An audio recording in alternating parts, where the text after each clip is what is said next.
With all the stuff coming out of Disney lately, the problems with their shareholders, and Bob Iger, the abysmal year they had in 2023, the fact that Disney Plus still has yet to make any money, and the proxy war that occurred recently, as well as their overwhelming debt because of the Fox acquisition, along with other things, I don't think I will ever run out of things to talk about when it comes to the House of Mouse. It really doesn't help when their producers and executives have doubled down on projects steeped in ideologies that the fans have signaled time and time again don't pay.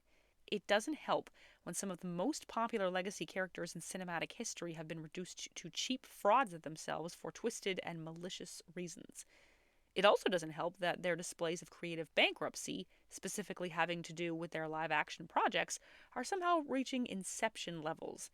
Anyone who thought that greenlighting the Mufasa film was a good idea needs to probably find another job. We've gone through multiple movies at this point, and aside from Cinderella, a movie I will always advocate for because Lily James embodied a true Disney princess to a T, none of the other Disney princesses are recognizable. Most notable among them is Snow White, being played by the now infamous Rachel Zegler, who has become famous for all the wrong reasons in the last year, delaying the movie by a full 12 months as the PR teams scramble to try and clean up the mess she made the moment she opened her mouth on the press tour. From claiming that she was terrified of the original Disney film, to callously dismissing her male co-stars, to turning Snow White into some sort of insufferable girl boss, Zegler has done more damage to the film than I think any of us could have seen coming.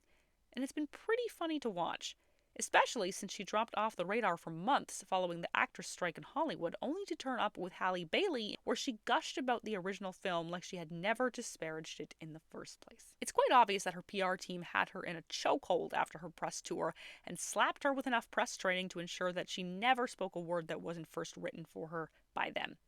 Do I expect this to last? Not really. We'll see what happens as the film gets closer to its release to see if the attempts to muzzle Rachel's true thoughts have really been successful. But the meltdown that Rachel Zegler's comments have caused, compounded with the release of the Snow White trailer not long ago, have brought to light a few things for me. With some exceptions, Disney live-action princesses kind of suck. Almost every adaptation that Disney has released from their animated division has had a female character that just doesn't work by comparison. We all know that the most conspicuous problem with the modern Disney princess is the insufferable girl-bossing nature of almost all of them. To this day, that seems to be the biggest parts of their personality, and it distracts from a lot of the other major storytelling issues that I happen to think are just as important. The first problem leads to the Disney princess becoming a girl boss, and that is the erasure of her origins. This is most prevalent in the case of Mulan, but I have seen it in characters like Snow White and Ariel and Maleficent and even Ursula, who are written as vastly different women than their original stories and animated counterparts. Mulan's original story began with her being a clumsy, awkward girl who didn't fit into the mold that her parents had planned for her. She was trying to find her true place in the world and wondering if she would ever blossom into the person that she was meant to be. Upon her father's summons to the army, due to the threat of Shan Yu, Mulan fears for his health and makes the sacrifice to pose as a boy and go in his place so that his life would be spared. She knows nothing about how to fight, or even how to act like a man for that matter, and spends a lot of her early time at the camp falling down while she is bothered by the other recruits for how clumsy and awkward she is. She's almost sent home before she decides to persevere and finish the tasks set out for her. I'll Make a Man Out of You is the best song in the movie, and possibly one of the best in Disney's repertoire, because the whole song encompasses the theme of what it means to not give up and push through the challenges of what you're facing. As a child, it is a great and catchy song that gets stuck in heads and creates core memories.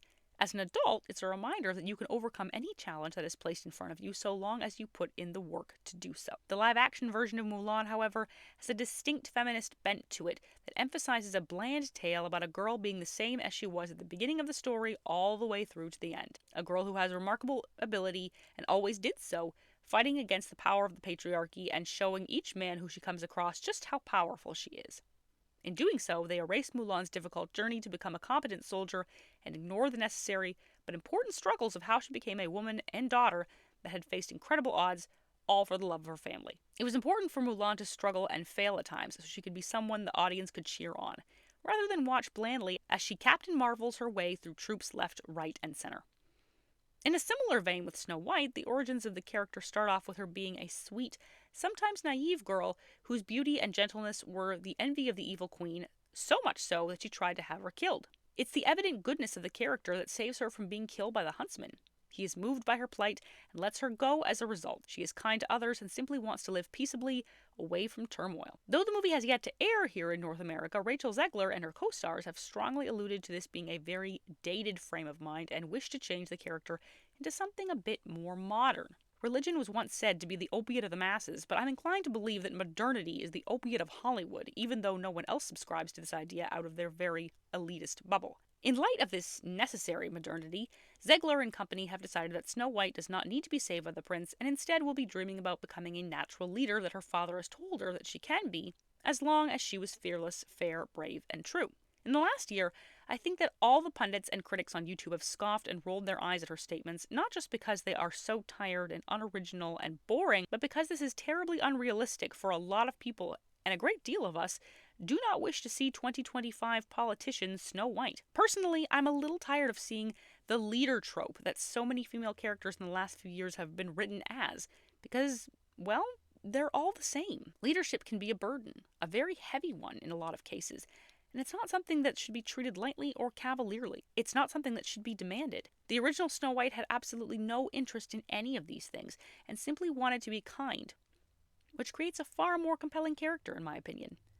All of these female characters want to be leaders, but qualities like kindness, compassion, or empathy have kind of been forgotten about. From what I have seen so far, I do not expect this new Snow White to consider kindness as part of a repertoire at all, which makes her no more of a memorable character than all the others. Jasmine, likewise, has had parts of her origins erased in that she too wants to be a leader. What I dislike about the live-action version of her was that they took away a great deal of her spunk and personality that she always had. Jasmine had always been headstrong and knew what she wanted.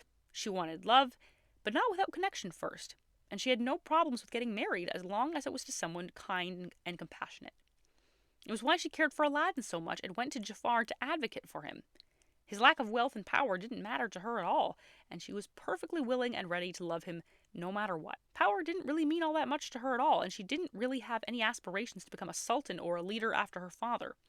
And as much as I really like the song Speechless, I can't help but think that far too much emphasis was placed on Jasmine being helpless rather than embracing the aspects of her personality that allowed her to help Aladdin defeat Jafar in the first place. Jasmine has always been a strong female character, and it feels as if that has been forgotten in favor of a weak and forgettable girl boss situation that is as boring as it is try-hard. A second way in which Disney princesses have been perverted is the loss or sometimes vilification of true love. In a great deal of classic fairy tales, there is always a good and compelling love story. For characters like Snow White, the incorporation of true love at the very end of the story is essentially the princess's reward for everything she has gone through. After suffering comes happiness, which is usually the theme of a lot of classic stories. Happy endings are always a wonderful thing to see. The main character being united with his or her true love is a timeless trope that I'm sure no one has ever gotten tired of seeing. And there's certainly nothing wrong with it. But in modern retellings, a lot of these stories feature a man or male love interest with either a much reduced role or erasure completely. A prime example of this is Disney's The Little Mermaid, released in 2023. While the story is primarily about Ariel's journey and Eric is a side character, he is still a love interest with an important part to play, as evidenced by his killing of Ursula, the sea witch, with the broken prow of the ship. He was directly responsible for her death, but in the 2023 version, Ariel is the one who somehow takes command of the ship, despite having never manned one before, and manages to impale Ursula on the splintered bowsprit. Why such a change was made from Eric being the one to kill the sea witch when he clearly had more experience, I don't know. But it's an example of how modern Disney has made male love interests useless or unnecessary when they were once an integral part of the princess's journey. We could also look to Mulan again. I very much doubt that Disney writers were in agreement that there should be a male character in power over a female one, and so decided to create this character whose name I cannot remember in Shang's place. His only job was to follow Mulan and be impressed by her. That's literally it. Shang and Eric were unique and interesting characters. They had both inner and outward strength that gave them charisma and made people want to follow them. It's what drew Ariel and Mulan to them in the first place. To rob the male characters of those qualities only robs the story and character arc of the princesses that love them. The less said about Rachel Zegler's comment on the prince in Snow White, the better. True love is not a bad thing. We want to see it.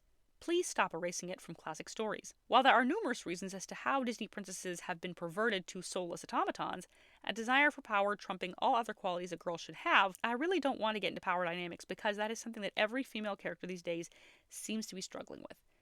But at the moment, I think I might go rewatch Cinderella, the only Disney live-action princess that hasn't been Utterly destroyed. Thanks so much for watching this video, guys. What other reasons can you think of for how Disney princesses have been perverted? Leave your thoughts in the comment section down below and let the conversations begin. Until next time, everyone.